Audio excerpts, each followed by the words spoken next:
Hello, my name is Samson Singer.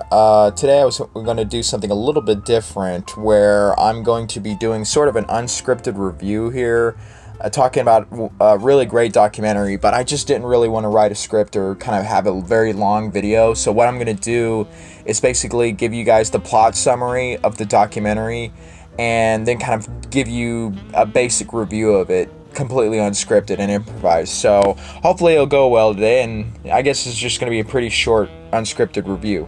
So here's the plot summary of the documentary Empire of Dust, which came out in 2011 and was directed by a Belgian director. Here's his picture now on screen. I can't pronounce his full name, but there he is.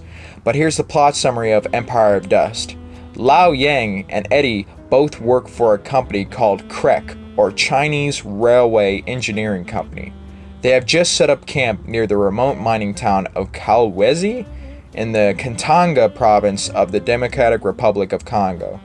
The goal of the company is to redo the road covering 300 kilometers that connects Kolwezi with the capital of the province, Lubumbashi, hope I'm pronouncing that correctly.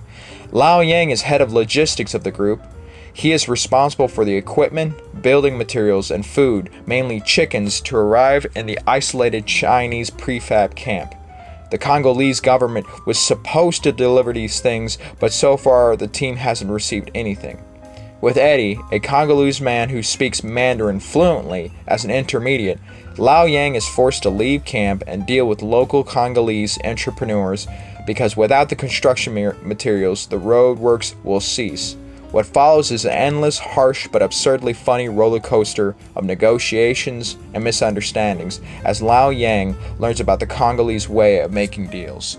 So that really sums up mainly the plot of this documentary. It's really about just a guy who works with logistics. Lao Yang is trying to negotiate deals with the Congolese to get certain materials to their company at this work camp. And he finds it frustrating because he's having a difficult time just trying to negotiate with these people, just having them to do basic things, get building materials to their camp, and he is sort of an asshole in the documentary. He treats his interpreter, Eddie,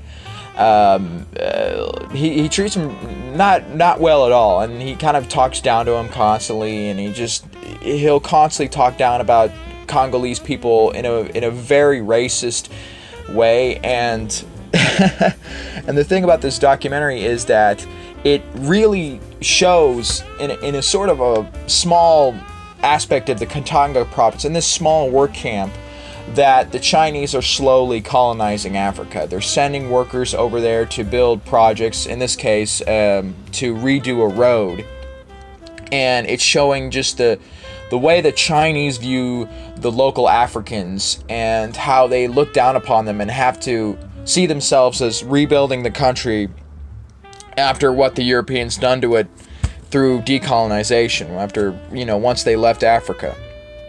The documentary is fascinating because it just shows this aspect of the Congo where it is just poverty stricken, and these people, there's most of the people are uneducated, they're unskilled, it's just, it's a horribly poverty struck place. Hope I said that correctly. But here's the Chinese, and they're coming in there and they're trying to, build these projects for these people, trying to help out the Congolese government and the people and provide infrastructure for them. But in a way, what begins to happen is that the Chinese start to look down upon them the same way the Europeans look down upon the Africans. And it gets to this point at the end of the documentary that the main Chinese guy that the documentary crew that's following him around, Yao Lang, what was his name again? Hold on, let me see his name. What was his name again? His name is Lao Yang. Sorry about that, ladies and gentlemen.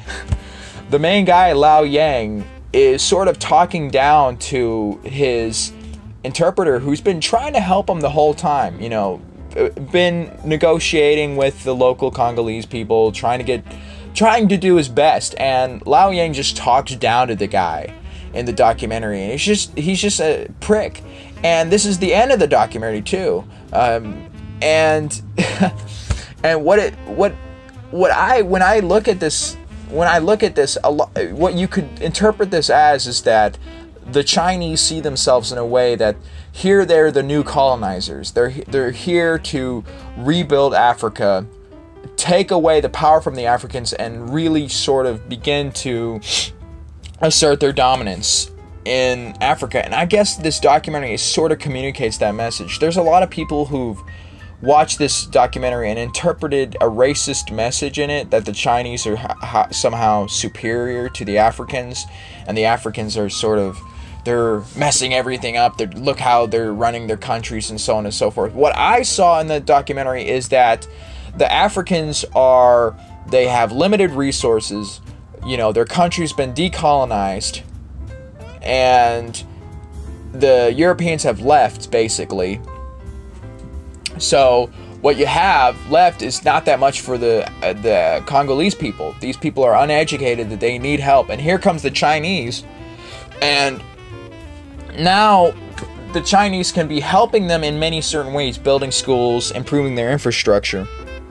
But what we might see, and this again is brought up in the documentary, is that the Chinese begin to see themselves as, hey, we're gonna have to start running everything. We're gonna have to start doing everything for you guys. So it really touches upon that point, and I think it's a fantastic documentary in that way. It's actually really well made and well edited and well shot.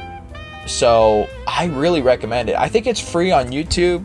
I think it is. I've seen one video that's an hour long. It should be it on YouTube, but if it isn't, you should guys try to check this one out. It's fantastic. So that was my unscripted review of Empire of Dust, directed in 2011. Hope you guys enjoyed that. So I might do more of these, I don't know. Alright, thank you, goodbye, and have a good day.